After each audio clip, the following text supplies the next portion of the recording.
Good afternoon, Carmel High School.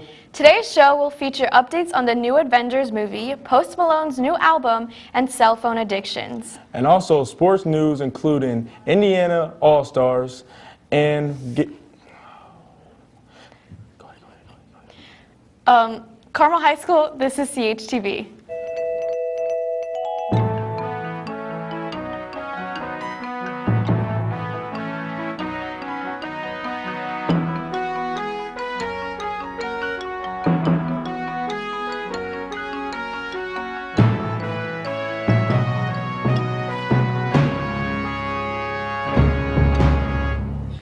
In local news, police are conducting an investigation after somebody reported finding a body on Indianapolis' northeast side in a wooded area.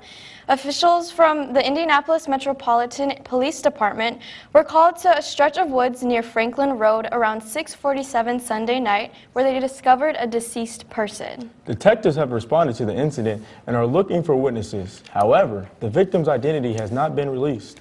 The investigators are currently searching for more answers and are asking anyone with information about the incident to contact the IMPD Homicide Office.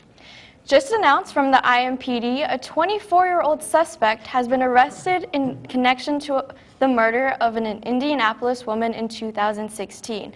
LaJuan Browning from Indianapolis was held Monday in the Marion County Jail on a preliminary charge of murder in the death of Jessica Whitehouse. Browning also faces preliminary robbery and firearm charges.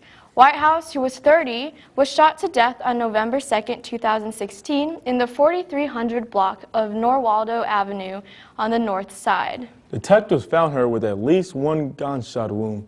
Prosecutors and police have not explained how they connected Browning to Whitehouse's death. Court records remained sealed Monday. The day after the police found Whitehouse's body, IMPD announced that detectives located a 1994 Crown Victoria that they believed had been driven by her killer. I feel remorseful that a life was taken, but I feel better for her family knowing that the man who caused this is off the streets. Now over to Daniel with more news updates. Thank you, Ayana. Recent studies have shown that cell phone use among teenagers is at an all-time high. Many students are using their cell phones in everyday activities. CHTV's very own Maya Henderson and Ted Paya take a closer look at the issue.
This is all from the news desk. Now back to Ty.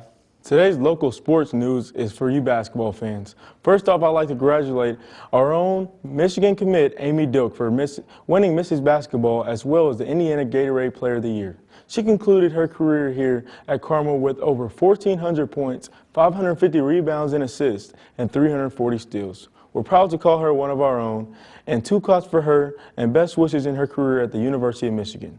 In men's basketball news, tonight, top 5 player in the nation, McDonald's All-American and hometown hero, New Albany guard Romeo Langford will choose where he will take his talents next season at 7 p.m. on ESPN.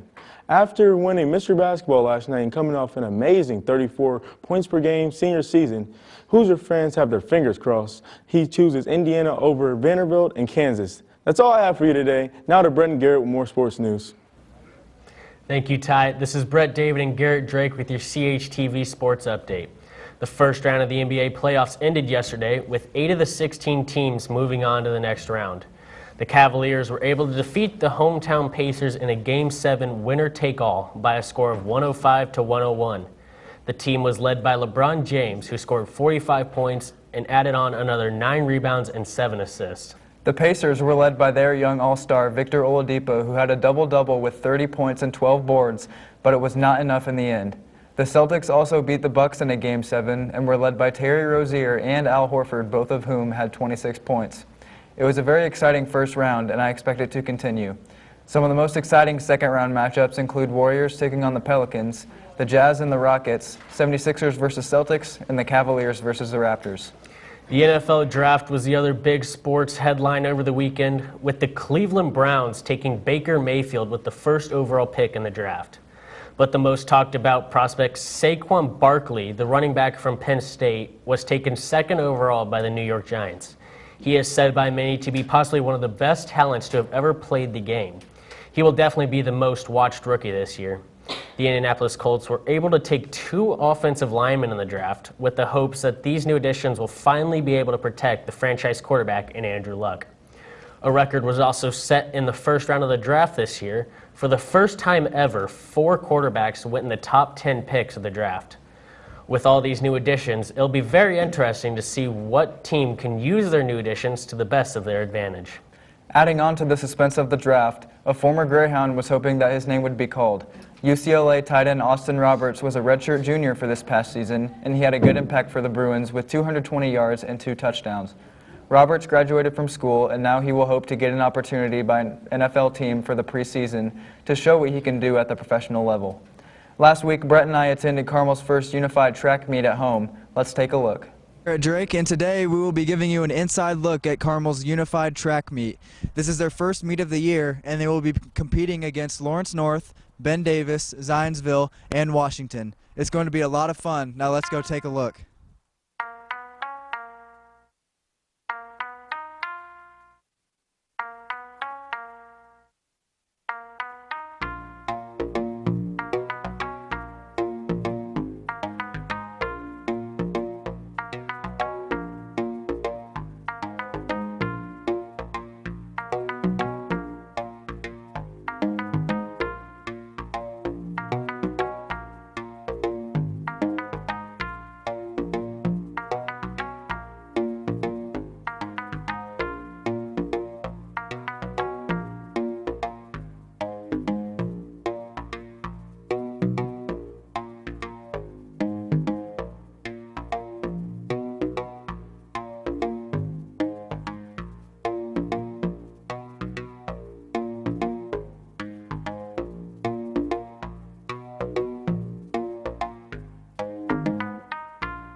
All right, guys, I'm here with Sid Ruff, who is a member of Carmel Unified Track. And first off, what does the schedule for Unified Track look like on a weekly basis for you guys?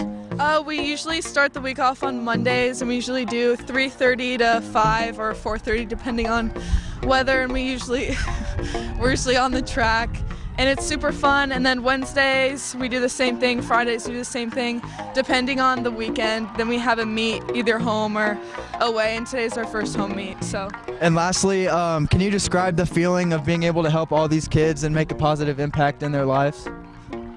It's definitely a really good experience, especially not a lot of these kids get this experience, so at Carmel it's a huge deal. All right, that's all we got. Thanks, guys. And now we're back here with Sloan Goldblatt, who is also a member of Carmel's Unified Track Team. And Sloan, what is your favorite event and why do you like it? My favorite event's got to be the shot put. It's my best event. It's awesome. It's all about explosion, and really you get to let out all the anger that you had the entire day just from that event. And also, what does it mean to you to be able to make a positive influence in all these kids' lives who come out here? It truly feels great. I mean, we're helping them, but we're also competing with them.